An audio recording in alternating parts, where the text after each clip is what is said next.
नमस्कार, आप देख रहे हैं देश की बात और मैं हूं नगमा। 100 करोड़ रुपयों की वसूली के मामले में आरोपों से घिरे महाराष्ट्र के गृह मंत्री अनिल देशमुख ने इस्तीफा दे दिया है। आज बॉम्बे हाई कोर्ट ने मामले की सीबीआई जांच के आदेश दिए, जिसके कुछ घंटों के बाद ही अनिल देशमुख ने मुख्यमंत्री उद्धव ठाकरे से मिलकर अपना इस्तीफा सौंपा। इससे पहले वो इस बड़े कदम की इजाजत लेने एनसीपी प्रमुख शरद पवार के पास भी गए थे। सूत्रों के हवाले से खबर है कि एनसीपी नेता दिलीप वलसे पाटिल महाराष्ट्र के अगले गृह मंत्री होंगे। पूर्व कमिश्नर परमवीर सिंह के आरोप पर मुंबई हाईकोर्ट ने प्रिलिमिनरी इंक्वायरी के सीबीआई द्वारा आदेश देने का काम किया है। ये आदेश आने के बाद गृह मंत्री स्वयं अनिल देशमुख जी पार्टी के राष्ट्रीय अध्यक्ष पवार साहब से जाके मिले। उन्होंने इच्छा जाहिर की कि ये प्रिलिमिनरी इंक्वायरी चलते हुए मैं अपने पद पे नहीं रहना चाहता, जिसको लेके पार्टी ने निर्णय लिया कि वे मुख्यमंत्री से जाकर अपना इस्तीफे के बारे में इस्तीफा दें। जब हमने पहले बात उठाई थी तो हमने एक बात और कही थी कि मुख्यमंत्री उद्धव ठाकरे खामोश हैं। शरद पवार जी कहते हैं मंत्री के बारे में फैसला मुख्यमंत्री करते हैं, और कांग्रेस और शिवसेना कहती है कि देशमुख जी के बारे में फैसला एनसीपी करेगी। आज तो कमाल ही हो गया। वो शरद पवार से अनुमति लेने गए और जाके मुख्यमंत्री जी को अपना इस्तीफा सौंपा। तो इस देश को क्या बताया जा रहा था? उद्धव ठाकरे जी कब बोलेंगे? उनकी खामोशी कई सवाल खड़े कर रही है। क्या हम ये मानकर चलें कि बात निकलेगी तो बहुत दूर तक जाएगी? मैं बिल्कुल मानता हूं कि दूध का दूध पानी का पानी होगा। बहुत चीजें इसमें से बाहर आएगी। मैं तो ऐसा कहता हूं कि जिसको अंग्रेजी में टिप ऑफ आइसबर्ग कहते हैं, उस प्रकार से ये बिल्कुल छोटी छोटी चीजें अभी बाहर आई है। जैसे ही इन्वेस्टिगेशन आगे बढ़ेगा, कई चेहरों के ऊपर से पर्दे हटेंगे और एक प्रकार से क्लींजिंग, एक प्रकार से सफाई ये इस इन्वेस्टिगेशन के माध्यम से होगी। तो ये कह रहे हैं तमाम बीजेपी के नेता आरोप लगा रहे हैं कि आखिर मुख्यमंत्री खामोश क्यों हैं, और जो बातें अब सामने आई हैं वो सिर्फ टिप ऑफ द आइसबर्ग हैं। अभी तो ये शुरुआत हुई है और अभी पता नहीं कितने राज अंदर अंदर छुपे हैं। मेरे साथ मेरे दो सहयोगी जुड़ रहे हैं, सुनील सिंह जो कि मौजूद है मुख्यमंत्री निवास पर, और सोहित मिश्रा शरद पवार के खेमे में क्या हो रहा है, हलचल है वहां पे क्या। सुनील, जैसा कि अभी हमने आरोप सुना बीजेपी के खेमे से कि मुख्यमंत्री चुप क्यों हैं और क्यों शरद पवार के वहां जाना पड़ता है अनिल देशमुख को इस्तीफा लेने के लिए, तो यहां पर क्या हलचल है और उद्धव ठाकरे के बोलने का इंतजार भी है?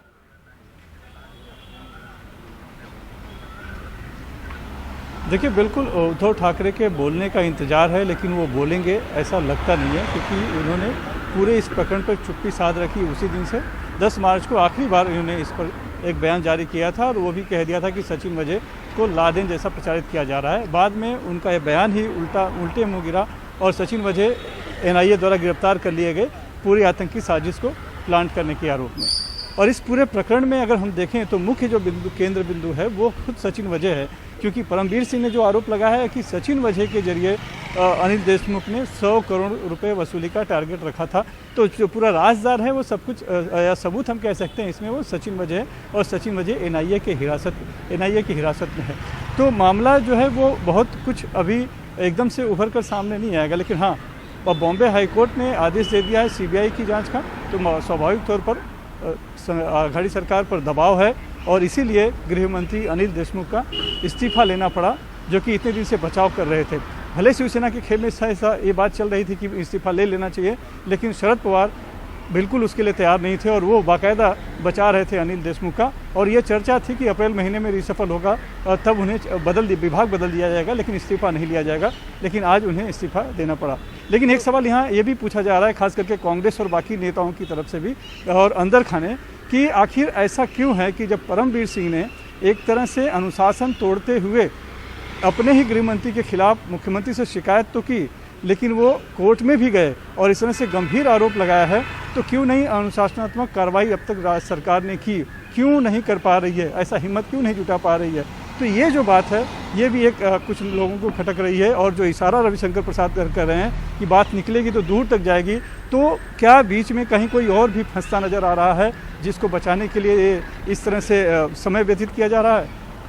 जी सोहित, ये सवाल जो उठ रहे हैं कि आखिर शरद पवार के पास क्यों जाना पड़ा उनको परमिशन के लिए, क्योंकि शरद पवार जो हैं वो ही इसमें रोक लगा रहे थे, अड़ंगा लगा रहे थे। और शरद पवार की मर्जी जब हुई तब अनिल देशमुख ने इस्तीफा दिया। अब जो नए गृह मंत्री के नाम का ऐलान होने वाला है और जो खबरें अब आई हैं वो भी शरद पवार के ही एक वफादार लोगों में से एक हैं। तो यहाँ इस खेमे से किस तरह की खबरें हैं? बिल्कुल, देखिए पहले ही दिन से ये तय था कि जो गृह मंत्री का पद होगा वो एनसीपी के पास होगा। और क्योंकि अनिल देशमुख एनसीपी से हैं, इसलिए उन्होंने पहले शरद पवार से मुलाकात की। अजित पवार के साथ जिस तरह से सीबीआई को जब ये पूरे मामले की जांच दी गई, उसके थोड़े समय बाद ही अजित पवार के साथ आप कह सकते हैं कि अनिल देशमुख, जो मेरे पीछे सिल्वर ओक है, यहीं पर शरद पवार रहते हैं, उनकी तबीयत थोड़े दिन से खराब है, हमें पता भी है कि बीच में अस्पताल में थे, वो यहाँ पर आए, उनसे मुलाकात की। और एनसीपी की ओर से कहा जा रहा है कि अनिल देशमुख ने कहा कि वो इस्तीफा देना चाहते हैं। हालांकि एक खबर ये भी है कि क्योंकि ये मामला सीबीआई को सौंप दिया गया है, तो शरद पवार ने खुद ही अनिल देशमुख से कहा कि अब आपको इस्तीफा दे देना चाहिए, क्योंकि ये मामला अब सीबीआई के पास चला गया है। मामले में जांच की जाएगी, 15 दिनों में रिपोर्ट सौंपने की बात की जा रही है। उसके बाद नाम आ रहा है दिलीप वलसे पाटिल का। दिलीप वलसे पाटिल शरद पवार के काफी करीबी हैं। उन्होंने शुरुआत जो अपने पॉलिटिकल करियर की थी वो बतौर शरद पवार के पीए के तौर पर की थी। अभी भी वो कैबिनेट मंत्री हैं महाराष्ट्र सरकार में। 2019 में जब महाविकास आघाड़ी की सरकार बन रही थी तब भी उनका नाम चल रहा था, लेकिन अब यह तय माना जा रहा है कि लगभग उन्हें ही अगला गृह मंत्री बनाया जा सकता है, क्योंकि वो शरद पवार के करीबी हैं, काफी मैच्योर भी माने जाते हैं, काफी एक्सपीरियंस्ड भी हैं और काफी सारे पद पर वो रह चुके हैं, इसलिए उनका नाम अभी सबसे आगे चल रहा है। हालांकि इसके बीच एक बड़ा डेवलपमेंट जो अभी हुआ वो ये है कि शिवसेना के नेता, जो बहुत बड़े नेता हैं, जिनका नाम एकनाथ शिंदे है, जो एक कैबिनेट मंत्री भी है, उद्धव ठाकरे के बाद दूसरे सबसे पावरफुल नेता माने जाते हैं, वो अब कुछ समय पहले शरद पवार से मिलने पहुंचे हैं। उनका कहना तो यह है कि शरद पवार की तबीयत खराब है, इसलिए हम यहाँ पर आए हैं। हालांकि जिस तरह से ये टाइमिंग हम देख रहे हैं, ये बिल्कुल नहीं माना जा सकता कि तबीयत खराब थी, इतने दिनों से मुलाकात नहीं की, इसलिए आज ही का दिन इन्होंने चुना उनसे मिलने के लिए। तो शिवसेना की ओर से और क्या कुछ, या क्या वो उद्धव ठाकरे का कोई मैसेज लेकर यहाँ पे पहुंचे हैं, या क्यों वो यहाँ पर आए हैं, ऐसे कई सारे सवाल हैं। जब वो वापस बाहर आएंगे तब हमारी कोशिश होगी उनसे बातचीत करने की, लेकिन जरूर यहाँ पर लगातार अब कहीं ना कहीं किसी के आने की शुरुआत हो गई है। शिवसेना के बड़े नेता एकनाथ शिंदे यहाँ पर पहुंचे हैं। क्या कुछ आगे होता है ये देखना अहम होगा। लेकिन इसमें एक जो बड़ी बात है, अब तक पिछले 3 महीने में ये दूसरे कैबिनेट मंत्री हैं महाराष्ट्र सरकार के जिनको इस्तीफा देना पड़ा था। पहले जो मंत्री हैं संजय राठौड़ थे, वन मंत्री थे, शिवसेना कोटे से आते थे। जब उनको इस्तीफा देना पड़ा था तब ये कहा जा रहा था कि उद्धव ठाकरे इनएक्सपीरियंस्ड हैं, वो उन्हें समझ में नहीं आ रहा कि किस तरह से सरकार चलाना चाहिए और उसके वजह से उन्हें इस्तीफा देना पड़ा। हाँ। लेकिन इस बार जो इस्तीफा हुआ है वो अनिल देशमुख का हुआ है, जो एनसीपी से आते हैं। शरद पवार 2 बार प्रेस कॉन्फ्रेंस कर चुके हैं दिल्ली में अनिल देशमुख के बचाव में। शरद पवार के एक्सपीरियंस को लेकर हमने देखा कि किस तरह से 2019 में जब देवेंद्र फडणवीस और अजित पवार साथ में आए थे तब भी शरद पवार ने महाविकास आघाड़ी की सरकार बनाई थी। लेकिन इन तमाम एक्सपीरियंस और इससे पहले जिस तरह से हमने देखा, उसके बावजूद शरद पवार अनिल देशमुख को नहीं बचा पाए, अनिल देशमुख को इस्तीफा देना पड़ा। तो आप समझ सकते हैं कि राज्य में जो विपक्ष है वो भी कितनी मजबूत है। बिल्कुल बात सरकार छोटे सा जवाब सुनील, ये टिप ऑफ द आइसबर्ग और किस तरह की, जैसा हमने सुना देवेंद्र फडणवीस को भी कहते हुए भी बहुत सारी बातें सामने आनी बाकी हैं।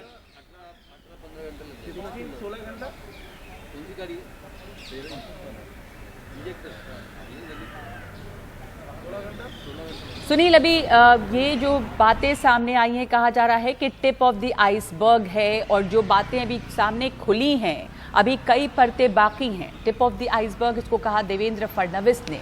अब सीबीआई जांच के आदेश दिए गए हैं, तो इसमें भी बहुत सारी क्या चीजें सामने आई हैं, अभी बहुत कुछ बाकी है सामने आना।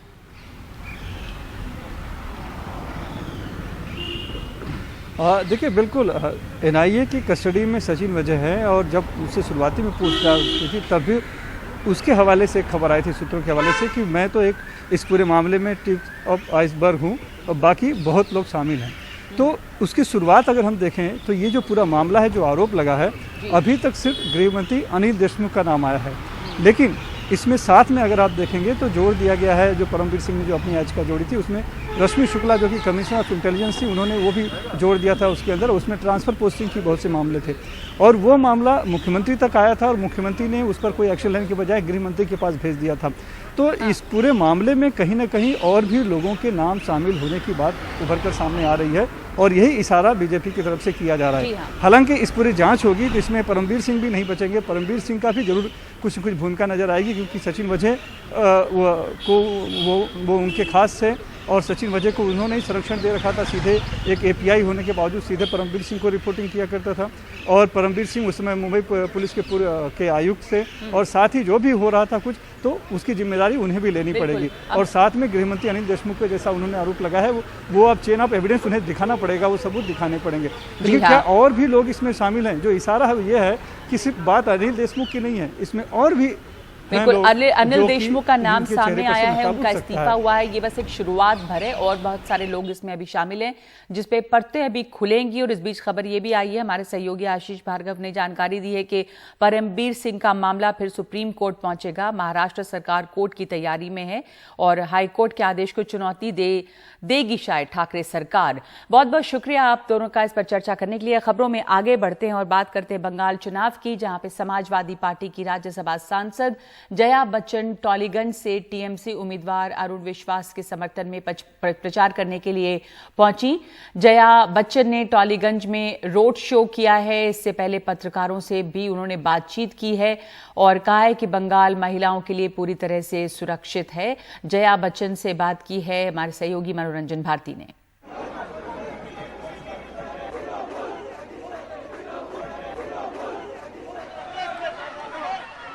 जया जी कैसे हैं? कैसे हैं आप? कैसे हैं? बहुत बढ़िया। आखिरकार आपको आना ही पड़ गया।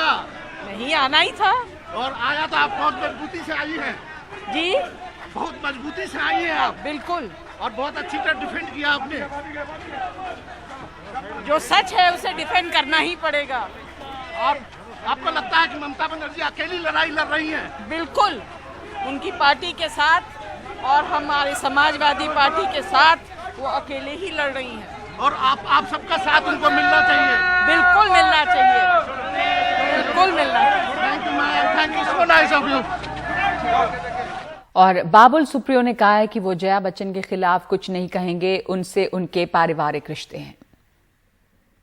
जया बच्चन जी समाजवादी पार्टी के सांसद है, उनका समाजवादी पार्टी हमारे साथ तो है नहीं, तो ऑब्वियसली समाजवादी पार्टी का ये दायित्व है और वो इनका पॉलिटिकल वो है कि वो बीजेपी के खिलाफ प्रचार करे।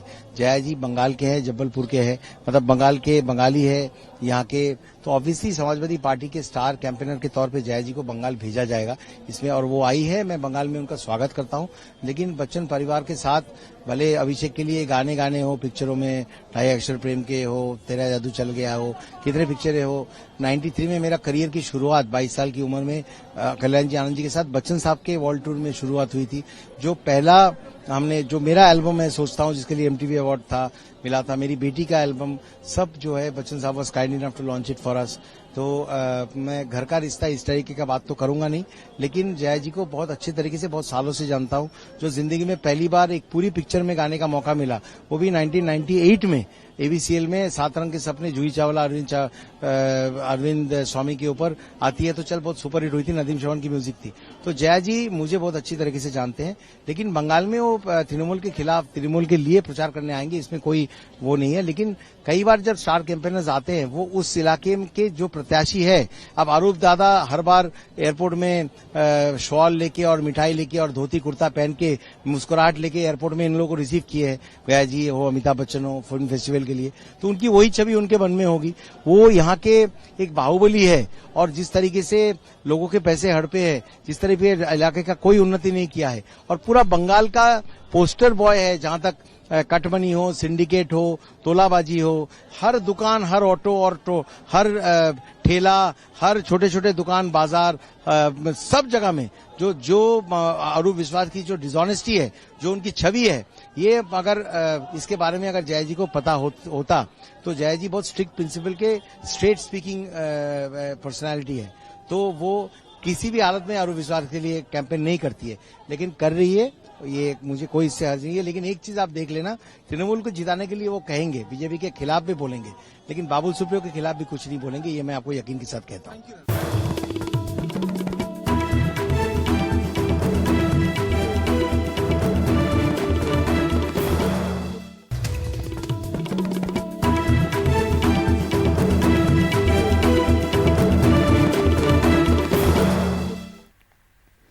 देश में फिलहाल 45 साल और उससे ज्यादा उम्र वालों को कोरोना का टीका लग रहा है। दिल्ली के मुख्यमंत्री अरविंद केजरीवाल ने प्रधानमंत्री मोदी को खत लिखकर उम्र सीमा में रियायत की मांग की है। उन्होंने लिखा है कि वैक्सीनेशन से उम्र की सीमाएं हटाई जाएं, हर उम्र के लोगों को वैक्सीन लगाई जाए, स्कूल, कम्युनिटी सेंटरों में भी टीकाकरण हो। और देश में पहली बार कोरोना के मामले 1 लाख के आंकड़े को पार कर गए हैं। इससे पहले सितंबर महीने में एक दिन में सबसे ज्यादा 97,894 मामले रिपोर्ट किए गए थे। अमेरिका के बाद भारत ही ऐसा देश है जहां एक दिन में लाख से ज्यादा मामले सामने आए हैं। वायरस के विस्तार को रोकने को लेकर अब रणनीति में भी बदलाव किए जा रहे हैं। एक दिन में 1 लाख से ज्यादा कोरोना केस, अब तक का सबसे बड़ा आंकड़ा। इस बार 6 दिनों में ही मामले दुगुने हो गए। 31 मार्च को 53,480, 1 अप्रैल को 72,330, 2 अप्रैल को 81,466, 3 अप्रैल को 89,129, 4 अप्रैल को 93,249 और 5 अप्रैल को 1,03,558 नए मामले रिपोर्ट हुए।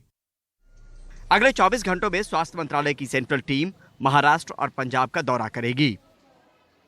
इस टीम में 3 से 4 लोग शामिल होंगे और ऐसी कई टीमें बनाई जा रही हैं।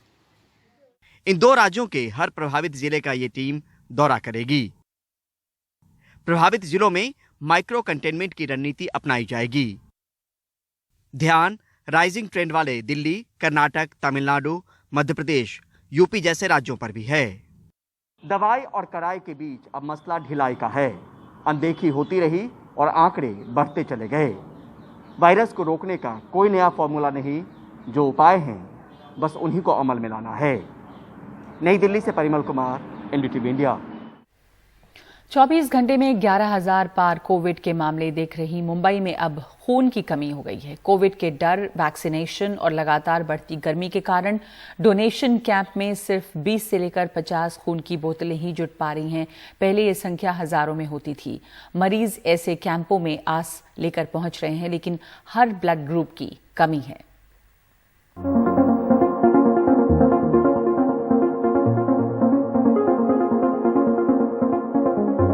कोरोना की मार के बीच मुंबई शहर एक बार फिर खून की कमी झेल रहा है। सोशल मीडिया ब्लड की खोज वाले ऐसे संदेश से पटा पड़ा है। ब्लड डोनेशन कैंप में जहां हजारों बोतलें खून डोनेट हो जाया करती थीं, अब 20 से 50 बोतलें ही जुट पा रही हैं। कोविड के डर, वैक्सीनेशन जैसे कई कारण हैं। सब ब्लड ग्रुप की कमी है। रिपीट वही है कि सबसे मेन बाहर गर्मी बहुत है। सेकंड सबसे मेन है तो वैक्सीनेशन चालू है। वैक्सीनेशन देने के बाद 28 दिन ब्लड डोनेट नहीं कर सकते। बहुत से लोगों की कि जैसा अभी दिन ब दिन थैलेसीमिया के पेशेंट है, सिकल सेल के पेशेंट है, जो बच्चे हैं उनको ब्लड लगता है। ब्लड की हमेशा रिक्वायरमेंट कंप्लीट होने के लिए हमेशा मुंबई में ब्लड डोनेशन कैंप्स होते रहते हैं। लेकिन ये वैक्सीनेशन या कोविड की वजह से बहुत से लोग आगे आके फुल के डोनेट नहीं कर पा रहे। अस्पतालों में ब्लड की कमी को देखते हुए मुंबई के भिंडी बाजार में जायंट ग्रुप ने ब्लड कैंप लगाया, जहां अपने बच्चे के लिए ब्लड की उम्मीद में अजीजा भी पहुंची। मेरा लड़का 18 साल का है, जो कि एक थैलेसीमिया मेजर पेशेंट है, जिसको हर 15 दिन में हमें ब्लड देना पड़ता है। और अभी सेकेंड पैंडेमिक वेव आने की वजह से हमको ब्लड की बहुत दिक्कत हो रही है। तो मेरे बच्चे जैसे और भी हमारे रेड क्रॉस सोसाइटी में और बहुत सारे बच्चे हैं जिनको ब्लड नहीं मिल पा रहा है। तो मैं ये रिक्वेस्ट कर रही हूँ सभी सिटीजन से कि प्लीज ब्लड डोनेट करें। इम्तियाज भी बताते हैं कि अपनी मां के लिए 4 दिन भटकने के बाद ओ पॉजिटिव ब्लड मिल सका। मेरी अम्मी जो हबीब हॉस्पिटल में एडमिट थे और 10 दिन से एडमिट है, उनको ओ पॉजिटिव खून की ज़रूरत थी, लेकिन वक्त पे वो मिला नहीं। बाद में हॉस्पिटल ने इंतजाम किए है, लेकिन हम लोग 3-4 दिन बहुत भागम दौड़ी की है, लेकिन कहीं से अरेंजमेंट नहीं होता था। तो हबीब हॉस्पिटल ने कहीं से अरेंजमेंट किया 4-5 दिन की वजह से। तो वैसे भी बॉम्बे में खून की बहुत कमी है। महाराष्ट्र के स्वास्थ्य मंत्री की अपील के अलावा महाराष्ट्र सरकार में मंत्री जितेंद्र आव्हाड ने भी हाल में ही रक्तदान कर लोगों से सोशल मीडिया पर ब्लड डोनेट करने के लिए गुजारिश की है। बढ़ते मामलों के साथ अब बीते साल की तकलीफें भी लौटने लगी हैं। मुंबई से पूजा भारद्वाज की रिपोर्ट, एनडीटीवी इंडिया के लिए।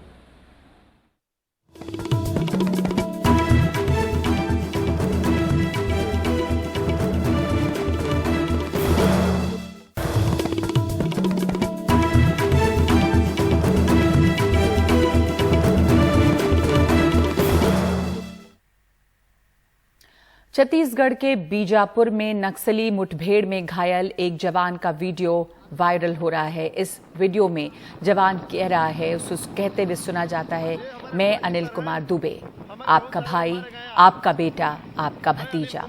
मुठभेड़ में हमारे कई साथी मारे गए हैं और कई घायल हुए हैं, जिन्हें इलाज के लिए भर्ती कराया गया है।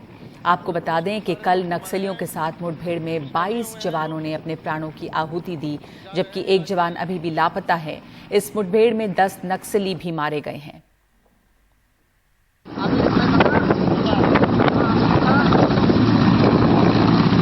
ये हमारे टुआसी सर हैं, हमारे बहुत सारे लोग मारे गए आज।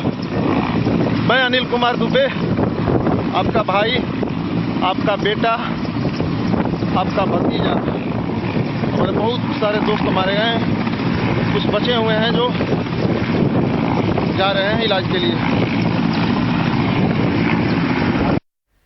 ये ग्राउंड जीरो की तस्वीरें हैं, जहां पर इतने सारे जवान शहीद हुए हैं और छत्तीसगढ़ के जगदलपुर पहुंचकर गृह मंत्री अमित शाह ने नक्सली मुठभेड़ में शहीद हुए जवानों को श्रद्धांजलि दी है।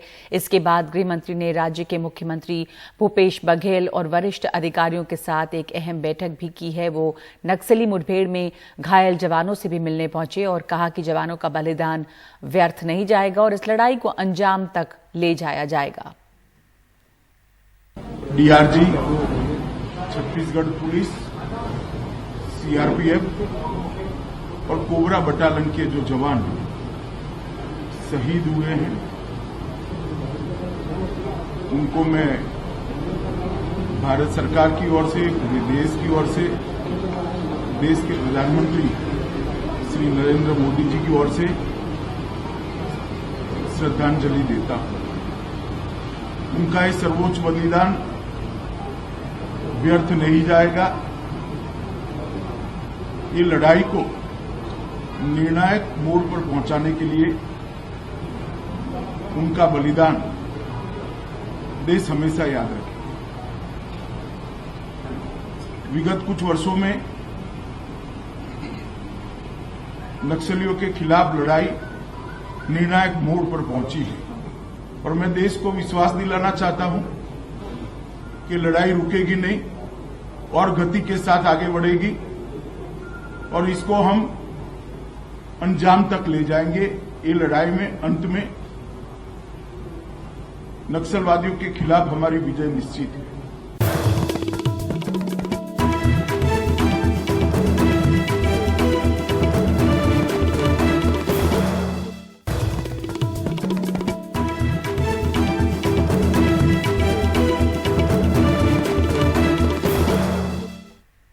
भारतीय रेल के इंजीनियर ने आज दुनिया के सबसे ऊंचे चिनाब रेलवे पुल पर मेहराब रखने का काम पूरा करके एक बड़ी तकनीकी सफलता हासिल की है। आईफिल टावर से बड़े इस रेलवे पुल के जरिए अब अगले साल तक कश्मीर रेल के जरिए देश के बाकी हिस्सों से जुड़ जाएगा। देखिए ये रिपोर्ट।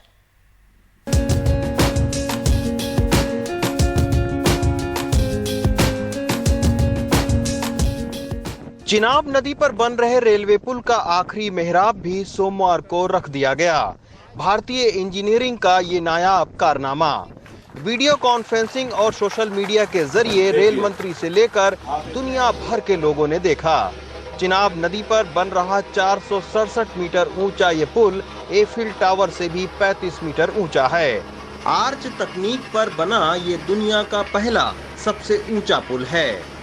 जो आर्च तकनीक है ये 2000 साल पुरानी तकनीक है और रोमन्स के वक्त ये आर्च तकनीक उन्होंने इजाद किया था इसको, और एक मेहराब, पहले वो पत्थर काट कर एक मेहराब की तरीके से उसको जोड़ते और फिर एक जो है एक विशाल पत्थर से उसको कनेक्ट कर देते।